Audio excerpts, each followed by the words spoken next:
It's easy to be like, oh, my biggest goal is to like be rich and to be a billionaire. Like, okay, this was a very, very rough time in my life. I'm free and I'm getting paid. And then the severance dried up and I was like, oh.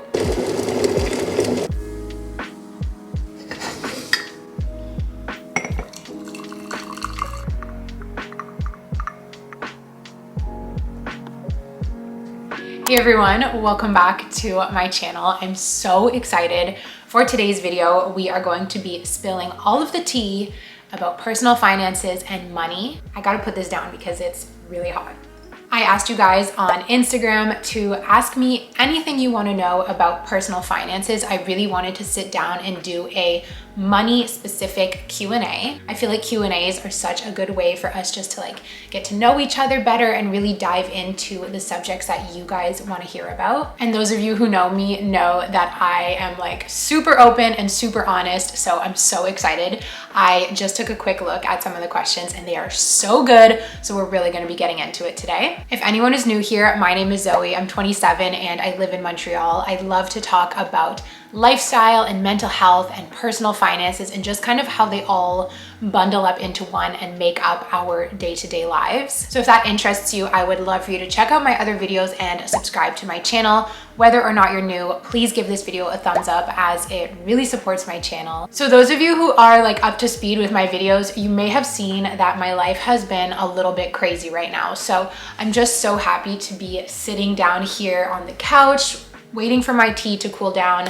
I'm dressed super, super cozy, and this video is just gonna be really, really cozy. Like kind of, I want it to feel like a FaceTime between friends and we're just talking openly about money. Garage is our sponsor and I have so many cozy pieces to show you guys. I will show you in a little bit, but there just couldn't be a better sponsor. My outfit right now is Garage. I'm feeling so comfortable. So with all of that being said, let's get into the first question. There are so many questions you guys asked. I feel like I'm not going to be able to answer all of them. So I'm just going to go kind of like roulette style and then maybe we'll do a part 2. You can let me know in the comments if you would like that. Okay, we're going to start with a question from Poppy. If you could give one tip for financial anxiety, what would it be?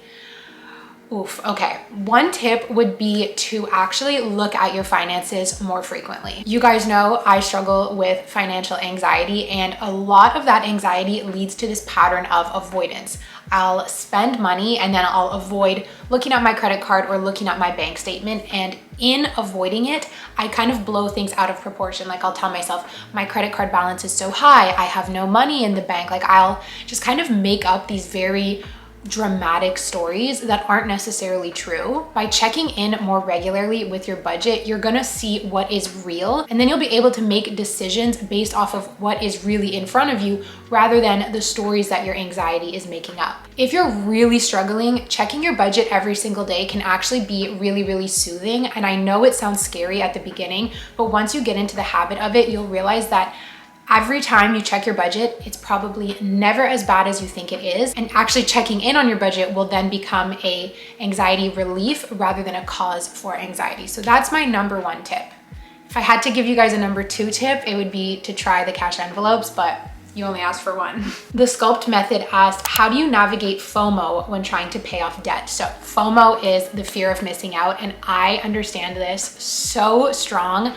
When I was paying off my student loans, I was surrounded by a lot of people whose parents had paid for their education, who didn't have a loan, who were, you know, basically starting their job and everything that they made was theirs to keep.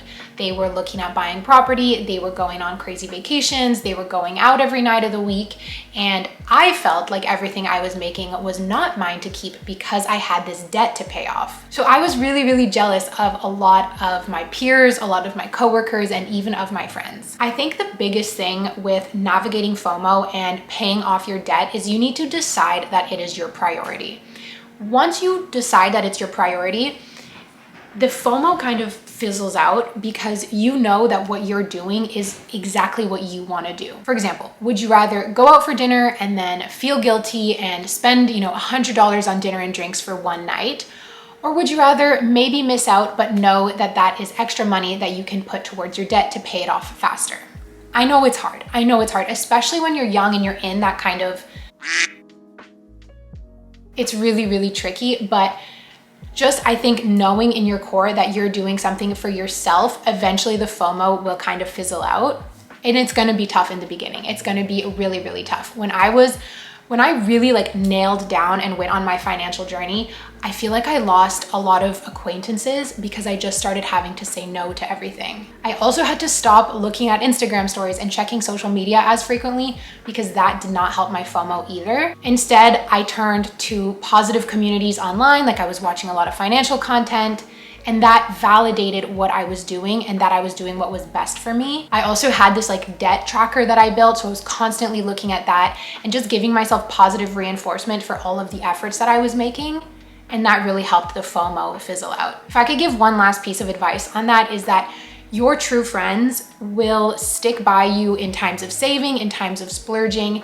Your true friends are not going to ditch you because you don't want to go to the restaurant. They're going to adapt and support you in your journey. So any friends that you lose along the way of a budgeting journey, those were not true friends to begin with. And at the end of the day, I just want you guys to know that, you know, look, I'm someone who loves material things, okay?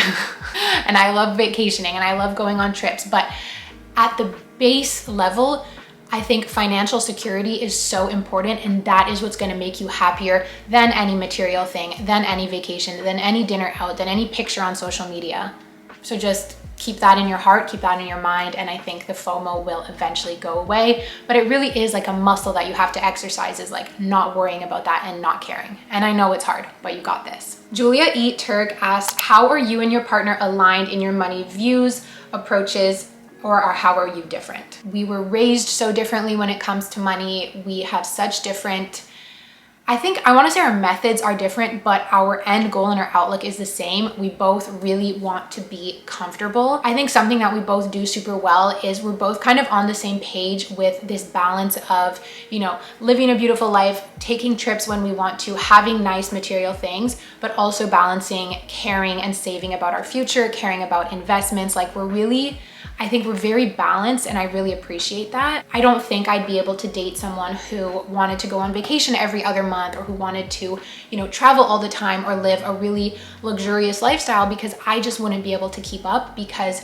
you guys know me, like let's say going to the restaurant, it's not where I like to spend my money. So I wouldn't really be able to date someone who loves to do that, because even if, let's say, they were like, don't worry, I'm gonna pay for everything, I would still feel guilty. I'd wanna pay from time to time. And I don't think that would balance. Also, to date someone like that and maybe watch them spend all their money on going to the restaurant, and you're like, okay, but like, what about our future? Like, I'm saving for our future. I would want you to do the same. So I do think it's really important to be on the same page financially in terms of like your kind of end goal. Our methods are very different. He doesn't do cash budgeting. He doesn't use a budget tracker like I do. I don't think he checks in on his finances as frequently as I do. He just kind of has this method that like seems to work for him, and he checks his budget maybe like once a month and like sees what he spent and sees where he'd like to cut back the next month. Whereas I'm like, you know, with my cash envelopes and checking in all the time and that, but that's just what works for me. That's what works for him. He's super supportive of my cash envelopes and stuff, and I talk to him about it all the time, but he doesn't have the same method as me. So you guys, speaking of balance, I think this is the perfect time to say thank you once again to Garage for sponsoring this video. They sent me over some really, really cute and cozy pieces that are perfect for back to campus. They are perfect for working from home, or what I like to call back to productivity season.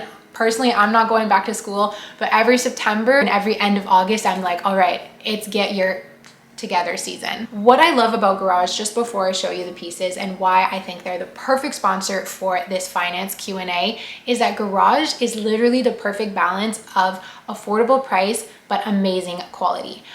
We don't want to be buying clothes that are going to be cheap, sit in our closet, maybe we wear it once and then you have to throw it out because it's such bad quality.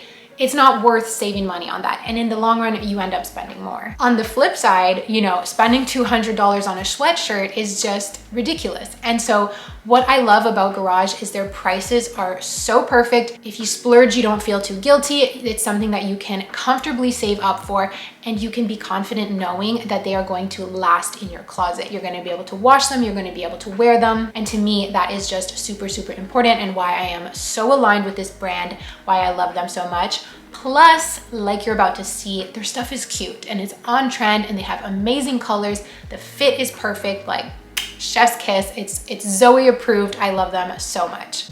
Plus, they're from Montreal. So let me show you guys my quick little haul. Starting with what I'm wearing. I'm wearing this black sweatsuit with the name of another city that I've never been to. Every time I wear these garage sweatshirts that say like a city that I haven't been to, JS will tell me, like, he'll be like, hey, tell me about your time in Melrose. And I just make up a story. But this sweatshirt, this is a size small. It is so oversized, so perfect. I love that this is like a stitched on detail. It feels very like varsity, very collegiate, and it's just so comfortable. I feel like it's like a big warm hug, which honestly, with all of the craziness going on in my personal life right now, I really need it. Then I'm wearing these sweatpants.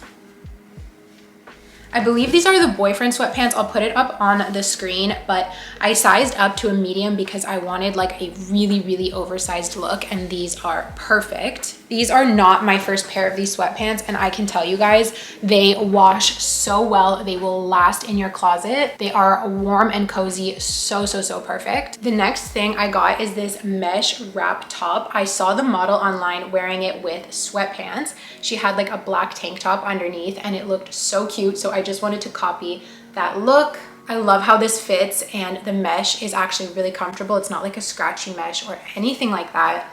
So this is just a cute way if you want to still be comfy but dress it up a tiny bit. Next up, we have another sweat set. These off-the-shoulder sweaters are my favorite. I have one in gray and I have one in blue. I find them so flattering. They're so like feminine ballerina-y, and it's a really nice way to still be wearing like a sweatshirt or a sweat set but feel like a touch more dressed up. So I got it in this ballerina pink. I am so obsessed. I sized up and got a medium just because I wanted it to be really, really off the shoulder. And to match with it, I got these low-rise sweat shorts in the same color.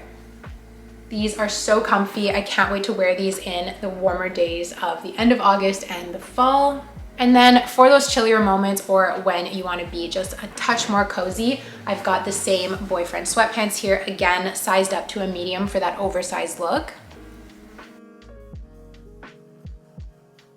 They're like a fleecy on the inside, and they are amazing. As always, I love everything I get from Garage. It is such a dream come true to be working with them, as this is a brand that I have loved for many years. So thank you so much to Garage for sponsoring this video and for being a continued partner on my channel. I love you guys. And for all of you watching, I will have everything linked down below. Whenever you click on my links, whether it's for shopping or just window shopping, it really supports my channel, and your support means the world to me. So yay, so much love. Thank you guys so much. Let's answer another anxiety related question from Dina. She says, do you ever fear that your savings might disappear for some reason? Anxiety.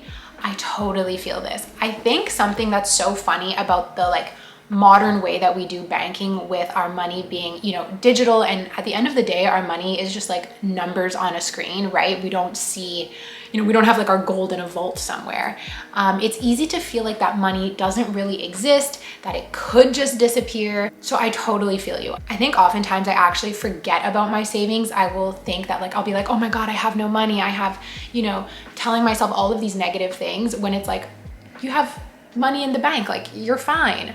But I think it's just really easy to forget about it. I think constantly checking your bank and just reminding yourself that you have $1,000, $2,000, $10,000, however much money in savings, I think constantly reminding yourself that it's there can be really important and can help soothe that anxiety. From Allison, and there was someone else who asked this question as well, how long do you see yourself using the cash envelope system? And the other question was from Joy. She said, do you see yourself using cash envelopes forever?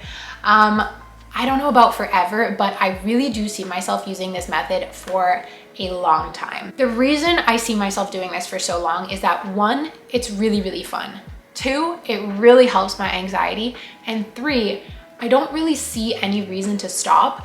I do think as the years go on, it will become more difficult, just because more and more places are starting to reject cash, and cash is becoming more and more obsolete. So I think that, if anything, is going to be the reason that I might like stop doing this method, just because of the systems here in Canada and in the whole world are making it more and more difficult to use cash. But I really love this method, and I think it is One, a great way to prevent lifestyle creep. So as my income goes up, this is a great way to keep kind of my day-to-day spending in check, right? I also think that if you have kids, this could be an amazing method to track your spending on your kids, to limit your spending, to make it fair between children. I just think that this method can really work through all stages of life. I think for students, like I'm really in back to school mindset, but I think for students, this is perfect. Like throughout all of the stages, I really feel like this method could work. So I don't see myself stopping for any reason really other than it just becoming too complicated with the banking systems. Maybe one day I'll wake up and I'll be like, I don't want to do this anymore, but I just don't see that happening. Sarah asked, what is your fave thing to splurge on? Definitely clothes, definitely clothes, or like recently I bought a handbag.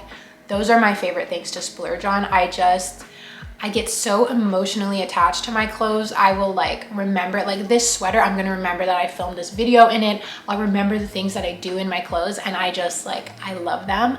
I love the way that putting on a nice outfit or a cozy outfit makes me feel. I love that so much more than going to the restaurant. I know it's crazy. I even love it more sometimes than like going on vacation. I have a lot of guilt with spending for a vacation. I won't feel guilty when I'm there, and I'll feel so grateful I did it when I come back. But that's one thing that I really have a hard time allowing myself to splurge on. But I don't know, since I was a little girl, like clothes and handbags have just always been my thing. Not as much shoes, it's really like clothes. On a similar note, Glam Studio asked, how do you spend money on yourself / splurge on items without feeling guilty, or like you could be putting that money to better use, saving, debt payoff, etc.? I don't know. The truth is that I don't super often feel guilty. In moments where I do feel guilty, what I'll do is just return the item. Sometimes what I'll do is I'll shop online, and let's say I'll put like $200 worth of stuff in my order. I'll get it, I'll try everything on, and I'll set myself a goal of like, okay, I would actually just feel more comfortable having only spent $100, so I'll return half of the items. I think though at the end of the day, it comes down to balance. If you are splurging, doing nothing but splurging and ignoring your debt or ignoring your savings, that's where a real feeling of guilt comes in. But as long as I know that I am still contributing to my savings, that I am paying off my debt or I've paid off my debt, I just kind of find this comfortable spot where I know I can afford to splurge on something while still affording to save and debt pay off, and then I don't feel guilty. I just think the important thing with our finances is remembering to keep it fun, remembering to also live in the moment a little bit and not be so hard on yourself. I know there are some people who are just really good at never spending. I've never been that person. I will never be that person, and I don't want to be that person. I like balance. It's the same with eating, right? Like some people eat so clean and they love it and they're happy with that. Some people eat nothing but junk food, right? And you kind of just want to find yourself in the middle, at least for me. Gloria Ibarra asked, how did you get over money anxiety when you were newly unemployed? Ooh, this was a very rough time in my life. When I got laid off from my consulting job, I got 3 weeks severance, and those 3 weeks I was on top of the world. I was so happy, I was so excited. I was just like, I'm free and I'm getting paid. And then the severance dried up and I was like, oh, and I was really stressed. What helped me was, again, diving into personal finance content, making personal finance content. I filmed like so many videos about money and stuff back then, and I was watching a lot of content like that. And that helped me because it kept me in this saving and more frugal and just more money smart mindset, rather than, you know, staring at videos of like trips to Dubai or like, you know, pictures of people in private jets or like really lavish, luxurious things that then make you like panic. I really focused in on like, okay, this is not the time to splurge. This is the time to save and to think and to be smart. So that helps me a lot, just diving into that kind of content. But it was horrible. Like it was really horrible. When that severance dried up, I also applied for EI, for unemployment, and it just like didn't come through. I don't know, I didn't get accepted or whatever. It might have been because of my YouTube income, which wasn't even that high at the time. but it was horrible. And it was really like a rocky road, because then I had that video of like losing my job. That video did very, very well, and I got like the biggest AdSense paycheck I'd ever gotten. So that was like a break. But then when that kind of money ran out, it was really, really stressful again. So it was many months of a lot of stress, and I think I just had to ride the wave, and it was tough. That's really all I can say. Bro Corey asked, after paying off so much of your debt, how do you worry about not going back into more debt? This is a really good question. I actually don't really worry about debt, because by paying it off once, I've taught myself that I can do it again. I've taught myself that I can prioritize debt, that I am able to do it. And I also know the feeling, and I never want to go back there. The only fat piece of debt I ever want to have again in my life is a mortgage. And even that scares me, to be honest. So that whole experience, like, I'm so grateful for my debt, for my student loan. I'm so grateful that I went through that at such a young age, because it taught me so much about money, taught me so much about saving and paying off debt, and the importance of not having debt, that like I'm never, knock on wood, I never want to go into credit card debt. I never want to go into even a car loan, like a big car loan I'm talking about. Like, I never want to go into like more than $5,000 worth of debt and have that be very, very short term. That is like my goal, except for, of course, a mortgage. So knowing that you've paid it off once, remember that feeling. Like, I remember how much I hated my debt and how it kept me up at night. And I never want to feel that way again. So speaking of car loans, there was actually a question in there about a car I want to answer. Okay, from Jasmine KLN, would you go into debt for buying a new car, or would you rather save up to do that? So I wanted to answer this one because I wanted to tell you guys a little bit about my personal experience buying a car. I had been saving up. I saved up, I think, around $10,000, and I wanted to buy a car cash. I wanted no loans because of what I just said. I never wanted to have debt again. It ended up being that the best car for me, and we found a really good car, which is the one I still have, was costing more than the $10,000 that I had saved up. So I wasn't happy about it, but also, so my cousin is the one who sold me my car, and he explained to me that, you know, it's gonna help me build credit, and it's not a bad idea to get this loan. It's still like for a small amount, so I went ahead and did it. My car might have even been more than 15,000. I don't really remember as I'm speaking right now. But anyways, I'm still paying it off now, like almost 3 years later. I'm very close to being done though, and I'm so excited for it to be done. So would I do it again? Would I get a car loan again? Maybe, but again, only for a small amount. I do not see myself taking out a $60,000 car loan. Personally, I just can't fathom that. If I was gonna do something like that, maybe I would lease a car rather than going into debt for it, but I don't know. I just can't picture myself driving around something so expensive knowing that I can't really afford it, which is why at least leasing it is nice, because you're like, as long as I can afford these monthly payments, they fit comfortably into my budget, you don't need to feel guilty. But I know that if I had like a fat car loan, like $60,000, even $20,000, I know personally I would feel really guilty every time I get in my car, and I don't want that feeling. That's why I'm chasing so hard right now to pay off my car loan, because I want to drive my car freely around. And I talked about this in another video, but what I am doing is constantly telling myself how much I love my car, how luxurious my car is. You know, I joke around, I'm like, it's a 2025, especially now that I got it repaired, because I don't want to pay off my car and then be like, time for an upgrade. Like, no, I love my car runs perfectly, my car runs smoothly, like just really, really positive mind games with myself to not feel any pressure to upgrade my car, go into debt over a car. It's just not on the horizon right now. The PCOS Club asked, do you watch other finance YouTube channels? Sometimes they make me anxious. This is something I could go on and on about. I feel like a lot of financial channels really play on people's anxieties, and they really sensationalize things. And like, there's this one channel where all of his video titles are like, this girl's gonna die in debt, this girl's buried in debt, this guy's ruining his life because of debt. And it's so sensational that it scares people. And I personally, I hate that shit. I hate it. It's like, let's just have a conversation and like make things natural and fun and not scary. Like, let's not scare people just for views on YouTube. And that's every topic. Like, all of the big channels, it feels like, of a lot of topics, feel like they just sensationalize and they clickbait, and I hate that. I've stopped watching a lot of personal finance content because I did feel like it was making me anxious. So I don't really watch it anymore, but there definitely are really good channels out there. Like I really like Steph Den, I really like The Financial Diet. And then there's someone like Carter Sullivan, who I think her and I are like very similar. She makes really, really good videos as well that won't give you anxiety.